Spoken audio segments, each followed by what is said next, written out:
अगर आज आपकी जिंदगी में डर है, भ्रम है, तो समझ लीजिए कि आपको श्री भगवत गीता की जरूरत है। यह सिर्फ एक ग्रंथ नहीं है, यह जीवन जीने का एक सबसे बड़ी गाइड है जो हमें हर मौके पर, हर परिस्थिति में एक सुझाव, एक ज्ञान देती है। आज का ये वीडियो आपकी सोच, आपका आत्मविश्वास और आपकी किस्मत को बदल सकता है। इस वीडियो को अंत तक जरूर देखना, क्योंकि अंत में हम आपको गीता का वो रहस्य बताएंगे जो दुनिया में कुछ ही लोग जानते होंगे। आपने देखा होगा, आज की दुनिया में इंसान के पास सब कुछ है, फिर भी उसका मन अशांत है। पैसा है लेकिन संतोष नहीं, रिश्ते हैं लेकिन शांति नहीं, सफलता है लेकिन सुकून नहीं। और यही समस्या महाभारत में अर्जुन के साथ भी थी। युद्ध भूमि में खड़ा अर्जुन कांप रहा था, निर्णय नहीं ले पा रहा था। तब भगवान श्री कृष्ण ने जो ज्ञान दिया वही आज श्री भगवत गीता है। श्री भगवत गीता महाभारत का सबसे पवित्र भाग है।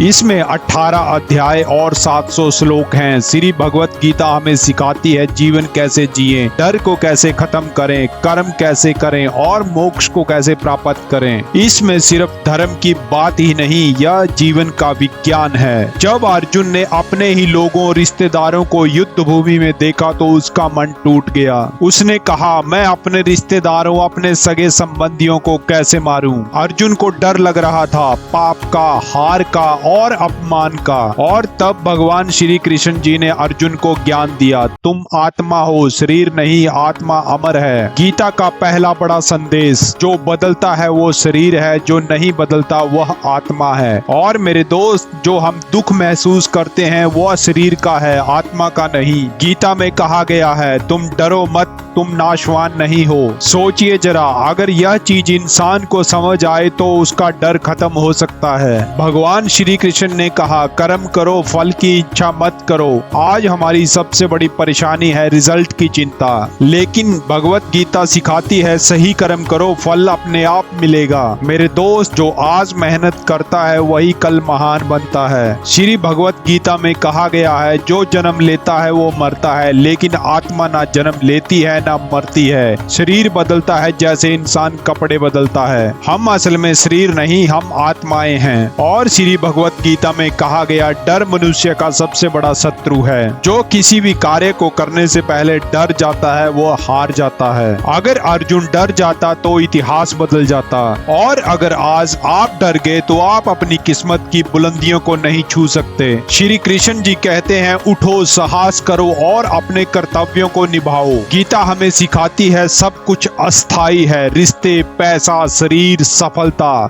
स्थायी सिर्फ यहाँ पे आत्मा है। इसलिए प्रेम करो, निर्भर मत बनो। दुनिया का सबसे कठिन युद्ध बाहर नहीं, अंदर है। मन को जीतना सबसे बड़ी विजय है। याद रखना, अगर आपने अपने मन को नियंत्रित कर लिया तो दुनिया आपको नियंत्रित नहीं कर पाएगी। भगवान कहते हैं, जो मुझे सच्चे मन से याद करता है मैं उसे कभी अकेला नहीं छोड़ता। भक्ति का अर्थ है अहंकार पर त्याग और ईश्वर पर विश्वास बनाए रखना। हमारे जीवन का उद्देश्य सिर्फ पैसा कमाना नहीं, जीवन का उद्देश्य है आत्मा की पहचान और मोक्ष की प्राप्ति। जब इंसान अपने जीवन का अर्थ समझ लेता है तभी वो सच में जीवित होता है। अर्जुन जो पहले डर से कांप रहा था, अब वो साहस से भर चुका था। श्री कृष्ण जी का ज्ञान उसके अंदर एक नई शक्ति भर चुका था। अब अर्जुन बोला, हे कृष्ण, मैं युद्ध के लिए तैयार हूँ। यह हमें दिखाता है और सिखाता है कि सही ज्ञान इंसान को बदल सकता है। श्री भगवत गीता का ज्ञान आज भी उतना उपयोगी है जितना हजारों साल पहले था। अगर हम गीता को अपनी जिंदगी में उतार लें तो जीवन बदल सकता है। याद रखना, इच्छाएं इंसान को आगे बढ़ाती भी हैं और गिराती भी हैं। असीम इच्छाएं असीम दुख देती हैं। गीता सिखाती है, इच्छाओं को नियंत्रित करो वरना इच्छाएं तुम्हें नियंत्रित करेंगी। संतोष ही सबसे बड़ा